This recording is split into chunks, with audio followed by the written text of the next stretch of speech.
এই গরমে এরকম কাঁচা আমের এক গ্লাস টক ঝাল মিষ্টি শরবত যদি বানিয়ে খান, সারাদিনের ক্লান্তি এক নিমেষেই দূর হয়ে যাবে। তো চলেন রেসিপিটা শেয়ার করি। প্রথমে 2টা আম আমি খুব ভালোভাবে পুড়িয়ে নেব।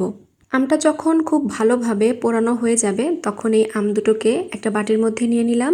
এবার আমের খোসাটাকে আমি ছাড়িয়ে নেব।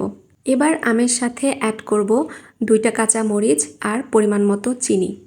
এরপর এই মিশ্রণটাকে ব্লেন্ডারে দিয়ে আমি ব্লেন্ড করে সুন্দর করে ছেঁকে নেব। এবার এর মধ্যে দিয়ে দেব বিট লবণ আর ভাজা জিরার গুঁড়া। ভাজা জিরার গুঁড়া দিলে খুবই সুন্দর একটা ফ্লেভার আসে। এরপর গ্লাসের মধ্যে পরিমাণ মতো আমের মিশ্রণটা দিয়ে ঠান্ডা পানি অ্যাড করে নিলেই শরবতটা রেডি। বাট এটাকে আরেকটু ফ্যান্সি ওয়েতে পরিবেশন করার জন্য একটা প্লেটে আমি লবণ, মরিচের গুঁড়া, সামান্য একটু বিট লবণ দিয়ে মিক্স করে নিলাম।